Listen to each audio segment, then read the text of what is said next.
Bom dia, são 8 horas e 15 minutos, terça-feira, 12 de junho. Você está na TV Senado, eu sou André Ricardo e você assiste agora ao Senado em Dia. CPI do Cachoeira ouve esta manhã o governador Marconi Perillo, do PSDB de Goiás. O plenário pode decidir esta semana pelo fim do voto secreto na Câmara e no Senado. O presidente do Banco Central vem à Comissão de Assuntos Econômicos falar sobre a política monetária brasileira. E veja como será a participação do Senado na Rio+20. Agora, no Senado em Dia.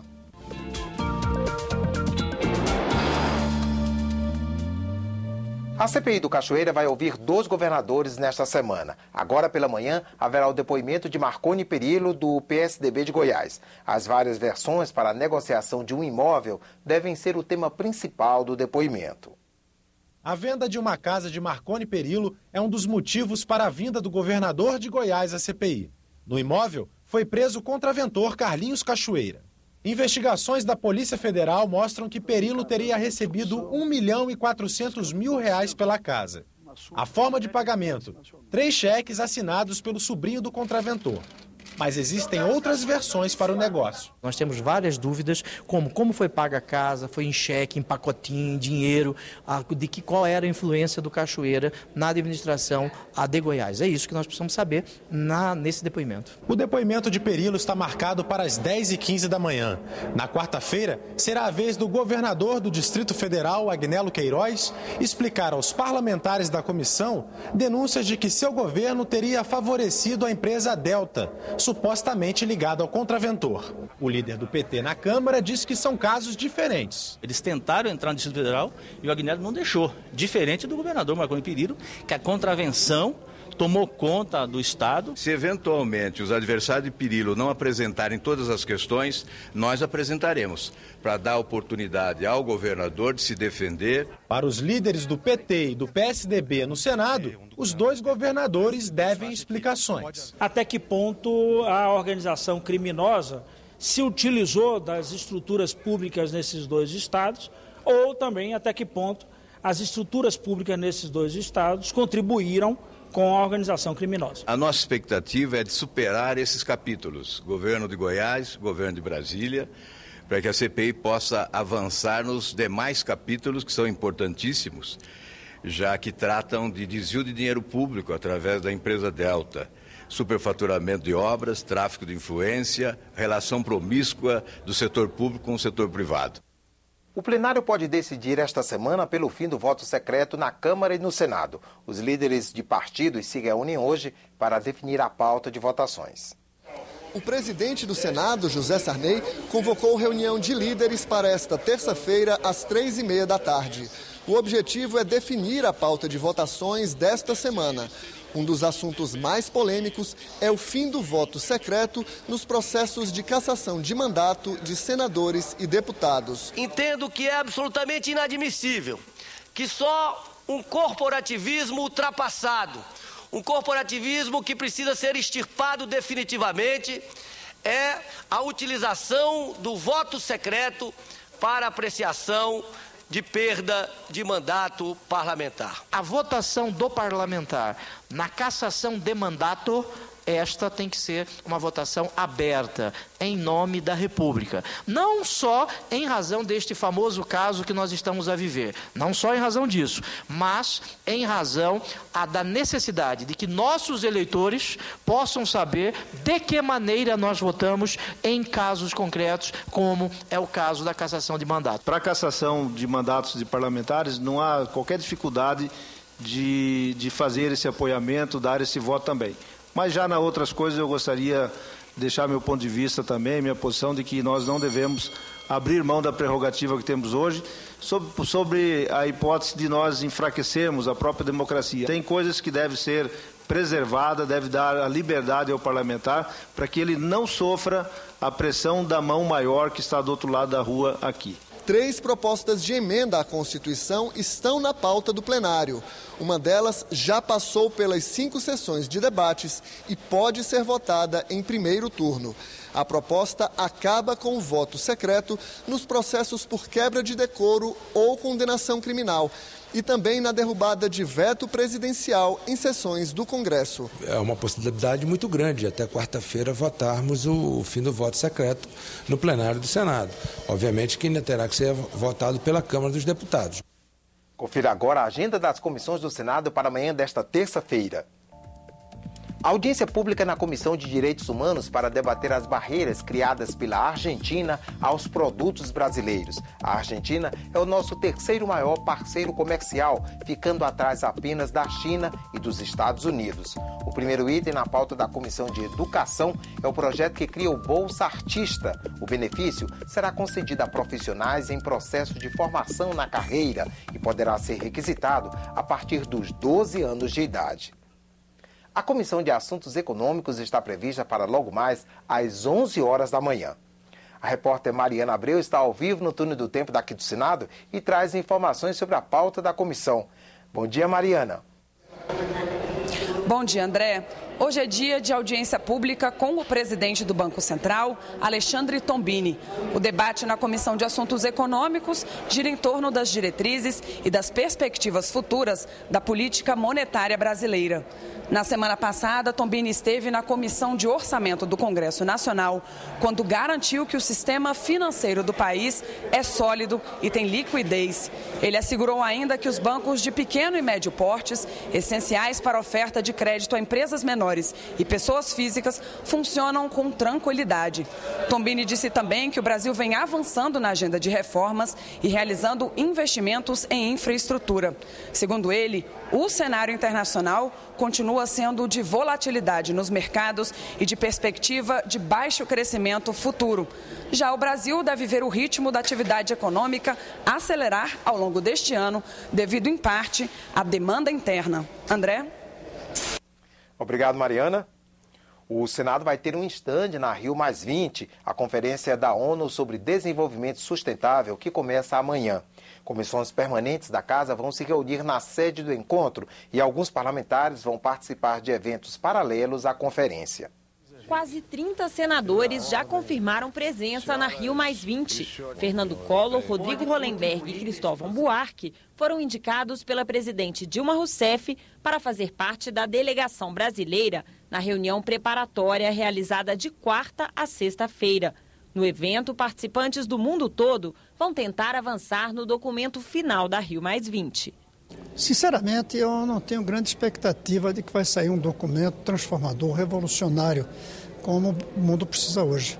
Eu temo que fique muito prisioneiro da ideia de economia verde para continuar no mesmo rumo. E talvez com algumas medidas de política social para reduzir a pobreza. Se fizer isso, não vou dizer que foi tempo perdido o encontro, mas é muito aquém do que a gente precisava. De sexta-feira a domingo, parlamentares de mais de 180 países participam da Cúpula Mundial dos Legisladores. Mais de 30 presidentes de parlamento já confirmaram presença. A proposta dos parlamentares é que o evento se repita a cada 2 anos no Rio de Janeiro. Há um entendimento que nos últimos 20 anos da Rio 92 para cá, houve falhas muito graves no processo de implementação das decisões da Rio 92. E uma das causas disso foi a falta de envolvimento dos parlamentos nacionais. Nós queremos estar mais atuantes nesse debate. A Comissão Mista de Mudanças Climáticas realiza 2 audiências públicas durante a Rio+20. Uma sobre aquecimento global e outra em conjunto com a Comissão de Relações Exteriores, sobre a organização do Tratado de Cooperação Amazônica. As comissões de Meio Ambiente, Agricultura e Reforma Agrária se reúnem para discutir os compromissos para as áreas de proteção permanentes mundiais. O senador Aníbal Diniz, que também participa da conferência, explica que os estados da Amazônia Legal elaboraram um documento a ser apresentado na Rio+20, a Agenda Amazônica. Hoje a Amazônia está preservada, mas à custa de muito sofrimento do nosso povo. E a gente quer garantir qualidade de vida para o nosso povo com a Amazônia sendo esse espaço que é hoje, que é um espaço orgulho para o Brasil. O senador Cristóvão Buarque lembra que o Senado teve 2 subcomissões que ajudaram a organizar a Rio+20. Só no ano passado foram 19 reuniões que resultaram em um relatório com 62 sugestões ao governo brasileiro, recolhidas nas audiências públicas. O documento deu origem a uma série de eventos que fazem parte da conferência, como os Diálogos para o Desenvolvimento Sustentável e o Rio Climate Challenge. Esse evento fará uma simulação do que seria uma grande negociação internacional em relação ao clima, ou seja, que compromissos os países deveriam assumir, que compromissos o setor produtivo deveria assumir, que compromissos a sociedade civil pode assumir no sentido de garantir meios mais eficazes e eficientes de enfrentamento das questões relativas às mudanças climáticas. O Senado vai ter um espaço de 100 metros quadrados no pavilhão 4 do Rio Centro, onde será realizada a conferência. Será um ponto de encontro dos senadores com políticos brasileiros e de outros países. A instituição também vai manter um estande no Parque dos Atletas, com exposição de obras raras da biblioteca e acesso ao hot site do Senado sobre a Rio+20, que será divulgado hoje.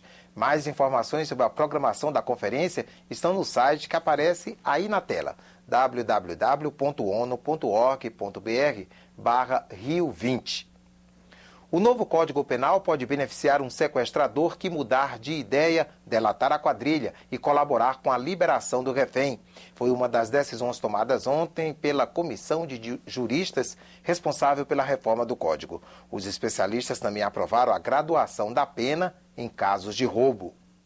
A comissão aprovou o escalonamento das penas conforme os diferentes tipos de roubo.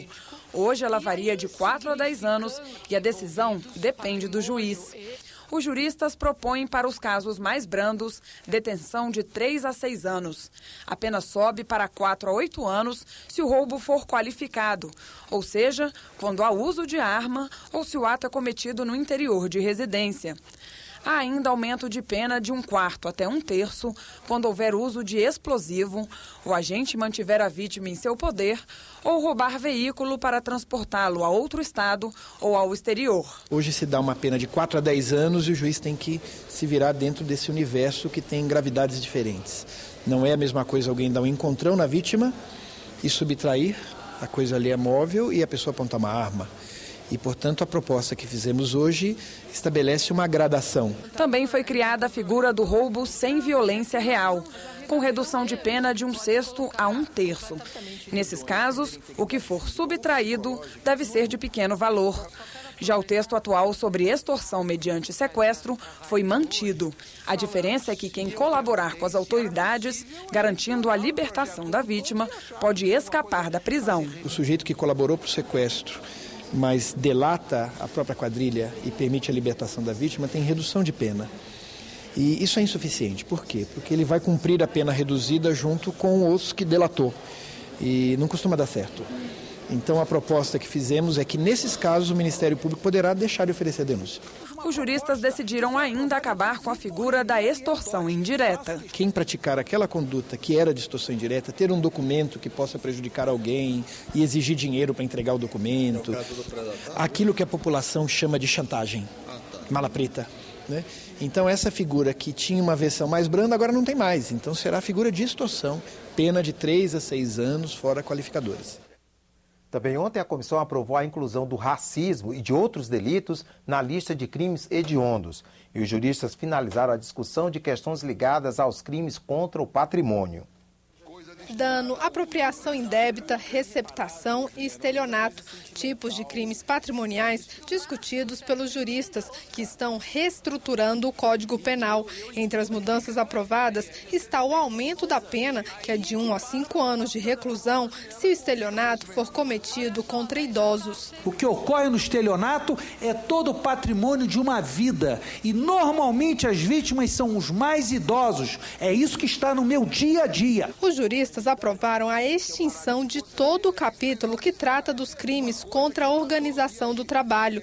De acordo com a maioria, alguns itens dessa parte do Código já não se aplicam mais e outros foram incorporados em diferentes artigos da proposta do novo Código Penal. Os crimes contra a organização do trabalho foram pensados para o Brasil de 1940.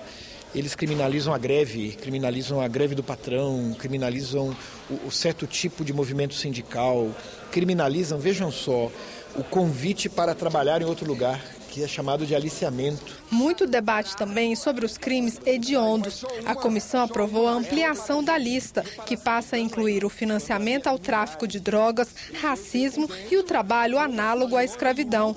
Mas a maioria dos juristas votou contra a proposta do relator, que pretendia incluir a corrupção na relação de crimes hediondos. Na minha visão pessoal, a corrupção mereceria constar desse rol. Mas nesse particular, a maioria entendeu que não. A comissão de juristas não conseguiu examinar todos os pontos previstos. Marcou mais 2 reuniões para os dias 18 e 19 de junho. A intenção do grupo é apresentar o relatório final no próximo dia 25. Na semana que vem, os juristas vão discutir temas como a briga entre torcidas e a delação premiada.